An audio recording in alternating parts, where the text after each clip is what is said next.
नमस्कार, मैं शिवानी। आप देख रहे हैं एसपी लाइव। जरा एक मिनट के लिए अपनी आंखें बंद कीजिए और सोचिए, आप रात को सोते हैं इस पक्के भरोसे के साथ कि आपकी जेब में रखा पैसा कल भी उतनी ही ताकत रखेगा। लेकिन जब आप सुबह उठते हैं तो आपको पता चलता है कि दुनिया के बाजार में आपकी उसी जेब की हैसियत कम हो चुकी है।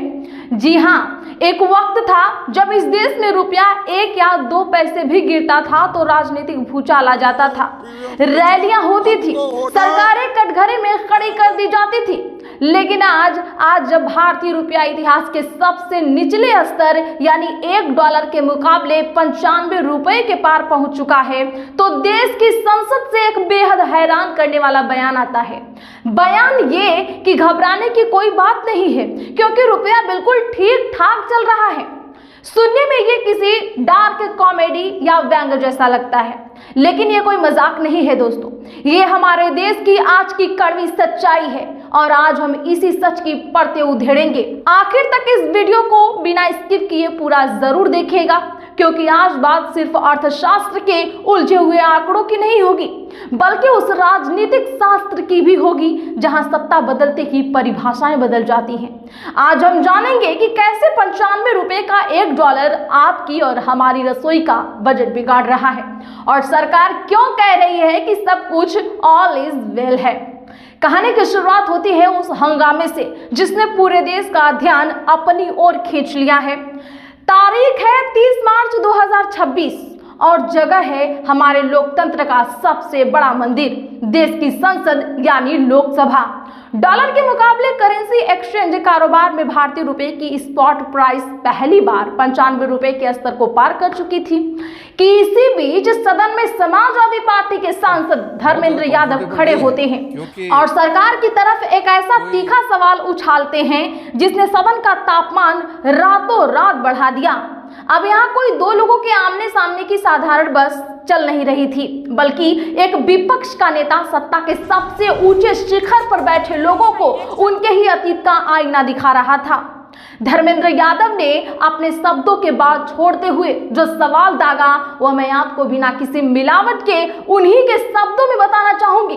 उन्होंने सीधे तौर पर पूछा, प्रधानमंत्री ने कहा था कि रुपया के साथ देश की साख गिरती है, क्या आप आज इस बात पर कायम हैं कि प्रधानमंत्री जी की साख रुपए के साथ गिर रही है कि नहीं? 60 रुपए का 94 रुपए से 95 रुपए हो गया। उनका स्पष्ट जवाब चाहिए क्योंकि चुनाव जीतने के लिए आप लोगों की बातें कुछ और होती हैं और नीतियां बनाने के लिए कुछ और ही बात होती है। यह सिर्फ एक सवाल नहीं था, इस सवाल के भीतर साल 2013 से लेकर 2026 तक के भारत का पूरा राजनीतिक सफर और उसका दोहरापन छिपा था।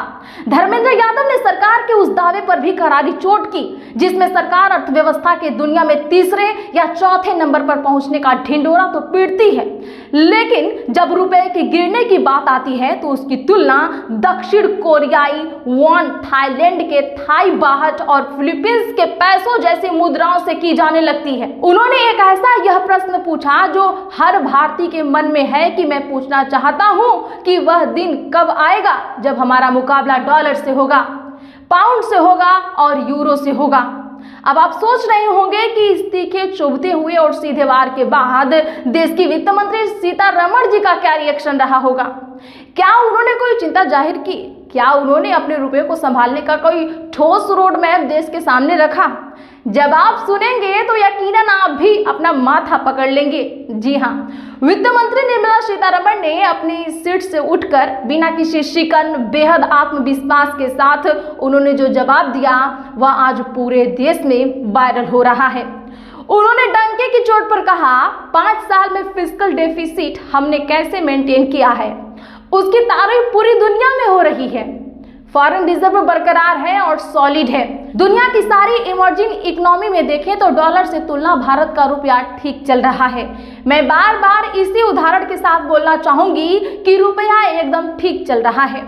जरा इस वाक्य पर एक पल के लिए रुक कर गौर कीजिए दोस्तों, रुपया एकदम ठीक चल रहा है। आज जब दुनिया के बाजार से एक अमेरिकी डॉलर खरीदने के लिए आपको 95 भारतीय रुपए अपनी जेब से निकाल कर देने पड़े हैं तो देश की तिजोरी की चाबी संभालने वाली वित्त मंत्री जी कह रही हैं कि सब चंगा है। सरकार का मुख्य तर्क ये है कि मिडिल ईस्ट यानी पश्चिम एशिया में जो भयंकर तनाव और संघर्ष चल रहा है उसकी वजह ये एक ग्लोबल ट्रेंड बन गया है। वित्त मंत्री ने दलील दी कि एशिया की कई बड़ी करेंसी भी कमजोर हुई हैं, इसीलिए यह सिर्फ भारत की समस्या नहीं है। मतलब तर्क सीधा है, पड़ोसी का घर हमारे घर से ज्यादा जल रहा है, इसीलिए हमारे घर में लगी आग की कोई चिंता की बात नहीं है, सब कुछ चंगा सी। लेकिन दोस्तों असली कहानी तो अब शुरू होती है, ध्यान से सुनिएगा। सियासत की याददाश्त भले ही बहुत कमजोर होती है, लेकिन डिजिटल युग का इंटरनेट कभी कुछ नहीं भूलता। चलिए मैं आपको समय के पहिए में थोड़ा पीछे ले चलती हूँ। साल था 2013, केंद्र में मनमोहन के नेतृत्व वाली यूपीए सरकार सत्ता में थी। उस वक्त डॉलर के मुकाबले रुपया गिरकर 62 के स्तर पर पहुंच गया था। जी हाँ, सिर्फ 62 रुपए। तब इसी देश में हाहाकार मचा था। तब आज की सत्ताधारी पार्टी विपक्ष की कुर्सियों पर बैठी थी और तब के विपक्ष के नेताओं ने आसमान सिर पर उठा लिया था। उस वक्त खुद मौजूदा प्रधानमंत्री मोदी जी, जो तब गुजरात के मुख्यमंत्री थे, अपनी रैलियों में गरजते हुए कहते थे कि रुपया उसी तेजी से गिर रहा है जिस तेजी से दिल्ली में बैठी सरकार की साख गिर रही है। तब निर्मला सीतारमण जी खुद विपक्ष की तेज तर्रार राष्ट्रीय प्रवक्ता हुआ करती थी और रुपए के 62 रुपए तक पहुंचने पर उन्होंने तत्कालीन सरकार की नीतियों को जमकर कोसा था। तब रुपया गिरना देश का अपमान था, तब रुपया गिरना सरकार की भयानक नाकामी थी। तब विदेशी ताकतों या ग्लोबल ट्रेंड्स का कोई बहाना नहीं चलता था। लेकिन आज जब वही भारतीय रुपया 62 रुपए से लुढ़कते लुढ़कते 95 रुपए की खाई में जा गिरा है, तो वो बिल्कुल ठीक कैसे हो गया? क्या सत्ता की कुर्सी पर बैठते ही अर्थशास्त्र के नियम और देश की साख के मायने बदल जाते हैं? ये एक ऐसा सवाल है जो आज हर उस नागरिक से पूछना चाहिए जो दिन रात पसीना बहाकर इस देश को टैक्स चुकाता है। अब आप ही में से कुछ लोग कहेंगे कि भाई सरकार आंकड़े दे रही है कि महंगाई नियंत्रण में है। सरकार कह रही है कि 2025-26 में औसत रिटेल महंगाई दर घटकर सिर्फ 1.9% रह गई है। विदेश मुद्रा भंडार भी मौजूद है। तो फिर हमें क्या परेशानी है? परेशानी है दोस्तों, और बहुत ही बड़ी परेशानी है। जब रुपया डॉलर के मुकाबले गिरता है तो इसका सीधा और सबसे घातक असर आपकी और हमारी जेब रसोई पर पड़ता है। भारत अपनी जरूरत का 80% से ज्यादा कच्चा तेल विदेशों से खरीदता है और उसका भुगतान हमें डॉलर्स में करना होता है। डॉलर महंगा होगा तो हमें तेल के लिए ज्यादा पैसे देने होंगे। तेल महंगा होगा तो ट्रांसपोर्टेशन यानी माल ढुलाई महंगी हो जाएगी। माल ढुलाई महंगी होगी तो साबुन, तेल, दाल, चावल, कपड़े से लेकर आपके मोबाइल फोन तक हर छोटी बड़ी चीज की कीमत बाजार में आग उगलने लगेगी। सरकार भले ही फाइलों में महंगाई 1.9% बताए, लेकिन क्या सच में बाजार जाने पर आपको चीजें सस्ती मिल रही हैं? जब एक आम आदमी बाजार में राशन या दवाइयां लेने जाता है तो उसे कैसा लगता है कि रुपया कमेंट में बेखौफ होकर पूछिए कि एनसीएलटी जैसी वॉशिंग मशीनें इन अरबपतियों के काले कारनामों को कब तक सफेद करती रहेंगी? आंखें खोलने का वक्त है। प्रोपेगेंडा पहचानिए, वीडियो को लाइक शेयर कीजिए। रुपए हो गया है, क्या उनके लिए यह गिरावट बिल्कुल ठीक है? देखिए, मेरा सवाल किसी एक राजनीतिक पार्टी से नहीं है।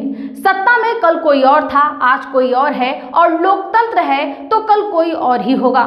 बात है दोस्तों जवाबदेही की, बात है उस नैरेटिव की जिसे अपने फायदे के लिए जनता के दिमाग में गढ़ा जाता है। जब तक आप विपक्ष में हैं तो 62 का रुपया देश के लिए शर्म की बात है, और जैसे ही आप सत्ता में आते हैं 95 का रुपया एक ग्लोबल ट्रेंड बन जाता है। सियासत के इस भयानक दोहरे मापदंड को देश के युवाओं और आम जनता को समझना ही होगा।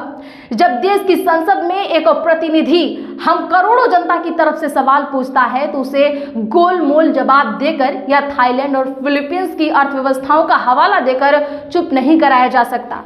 देश की जनता को यह जानने का पूरा हक है कि अगर हमारी अर्थव्यवस्था इतनी ही मजबूत है, अगर हम विश्व गुरु बनने की राह पर तेजी से दौड़ रहे हैं, तो हमारा अपना रुपया दिन ब दिन इतना लाचार और कमजोर क्यों होता जा रहा है।